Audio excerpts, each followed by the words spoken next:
enggak, yang saya tanya Jakaba itu Pak. Nah, oke, saya buat Jakaba. Nah, dia. Ini saya sudah memikir, sebelum Bapak tanya saya sudah memikirkan, Mbak. Pasti Bapak akan tanya itu.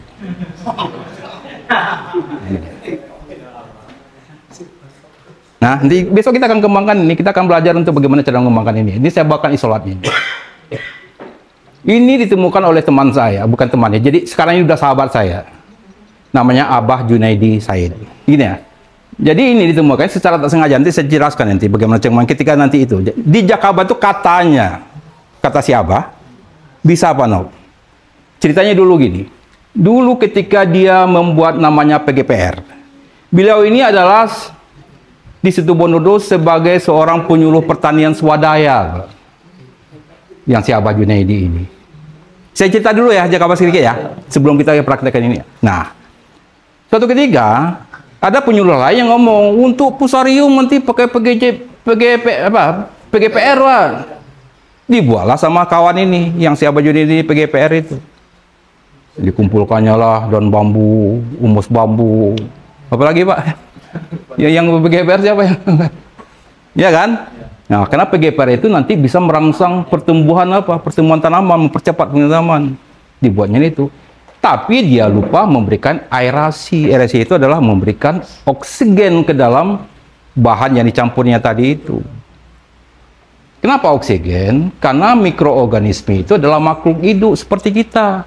Dia butuh makan, dia butuh energi, dia juga butuh udara, oksigen. Nah, ketika dia oksigen maka matilah itu, maka tumbuhlah jamur yang katanya seperti ini. Itu terjadi katanya tahun 2016. Ya? Nah, dia cerita sama saya seperti itu. Nah, kemudian setelah itu ditanyakan kepada penyuluh lain. Ini saya temukan jamur ini sebuah beber, apa ini namanya? Seluruh penyuluh yang ada di Situbondo itu, oh ini punya apa? Jamur bahaya ini apa? Buang. Dibuanglah Jakabanya ini. Rupanya tertinggal airnya. Airnya itulah kebetulan dia punya waktu itu dia katanya buat tanam tembakau waktu itu. Tembakau ini udah kena fusarium.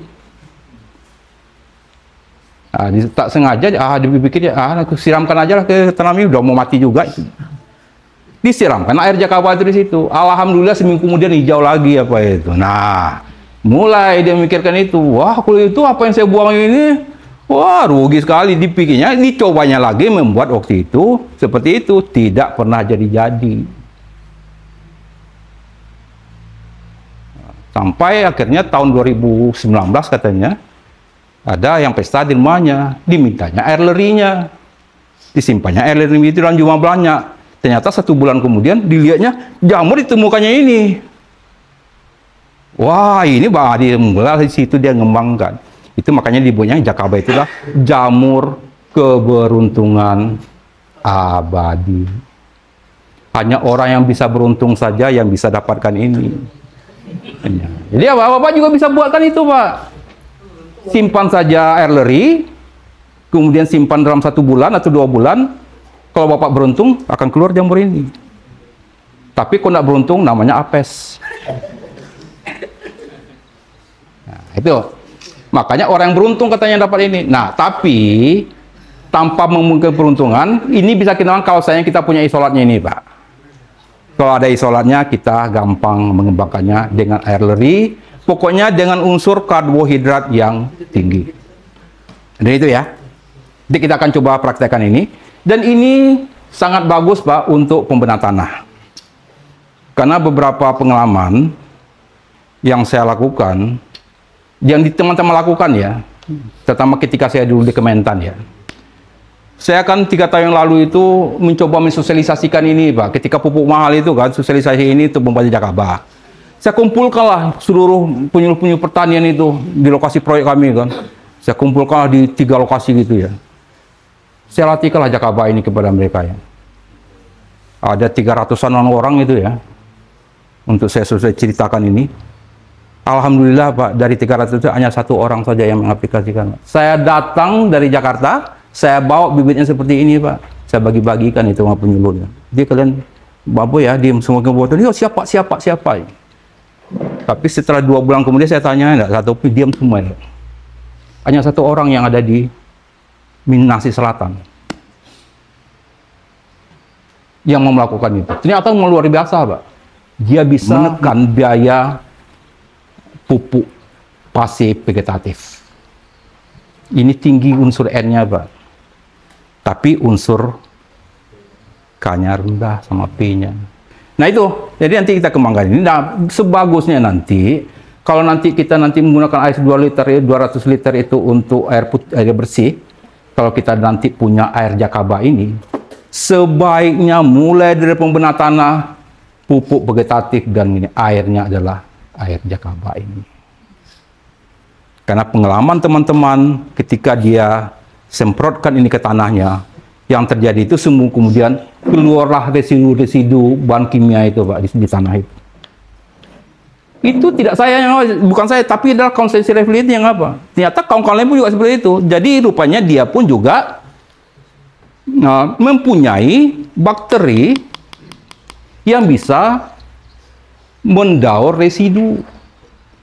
Nah, setelah saya coba pelajari Jakaba ini, ternyata betul. Karena dalam Jakaba ini punya 3 bakteri dia. Pertama itu adalah Pisidiopsis, yang kedua adalah Xanthomonas, yang kedua adalah peptidylpeptin. Nah, bahasanya bahasa ngeri ya. Nah, ini bisa dihafal-hafal itu, Pak. Itu apa? Nah, yang bisa akan merusak residu itu adalah yang namanya Pisidiopsis itu. Pisidiopsis itu yang nanti juga akan kita masukkan ke dalam mikroba yang kita gunakan itu, Pak. Sehingga dia nanti akan bisa mengurai residu itu. Makanya saya rekomendasikan, tolong kembangkan ini, sedangkan saya bawa ini bibitnya ini. Kalau bisa, campuran utama pupuk cair kita itu nanti bahannya adalah dari air Jakaba ini. Cara membuatnya gampang. Tinggal Bapak sediakan air cucian beras. Nah, makanya dari sekarang ini, jangan buang limbah rumah tangga kita. Air leri itu disimpan. Leri itu kan apa kan? Biasanya dibuang kan? Tolong disimpan. Siapkan jerigen-jerigen, tolong disimpan. Karena air leri itu adalah harta yang mahal bagi kita untuk dunia pertama. Banyak keuntungan yang kita dapatkan dari air leri itu. Semua campuran pupuk apapun akan bisa diselesaikan dengan air leri, termasuk tadi dengan menggunakan Jakaba ini. Nah, jadi makanya pengalaman saya di daerah Oki ya, di daerah Oki kemarin dia, namanya Pak Azhar. Dia itu punya mengkoordinir lahan sawit 1.200 hektar. Kecil dia, mungkin tidak sebesar kita ya. Dia kelola satu koperasi. Nah, kalau nggak percaya nanti lihat YouTube saya. Di YouTube saya liput itu. Sampai akhirnya dia pembawa pupuk itu diresmikan oleh bupatinya. Nah, dia cara nguding gini, Pak. Satu desa itu dikoordinirnya masalah itu. Tolong air cucian beras jangan dibuang. Disiapkannya lah tong-tong jerigen-jerigen itu masing-masing rumah. Jadi si ibu-ibu masuk air jerigennya. Nanti sekali seminggu diambilnya, Bu. Untuk membuat pupuk mereka. Itu yang dilakukannya. Dia sudah bisa memanage. Nah, termasuk sampah rumah tangganya. Itu sudah dipilah-pilah, Pak. Sayur sama sayur, nasi sama nasi. Karena sampah rumah tangga itu juga nanti bisa kita jadikan pupuk untuk pasif vegetatif maupun generatif.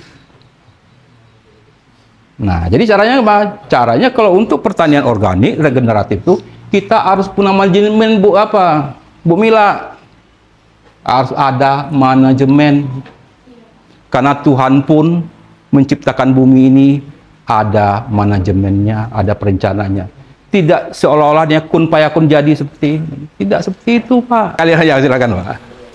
Di daerah kota kita migrasi. Ya. Nanti kita bisa bicara. Masalah pisang yang kena virus. Ya, Sarium. Nah, yang tanahnya sudah dicampur balik, sudah disiram semua pakai urea, pakai apapun, tapi tetap kira-kira formulanya untuk bisa memperbaiki itu bagaimana? Ya, serah dulu. Nggak, masalahnya bukan apa, bukan kamu saya yang capek, Pak.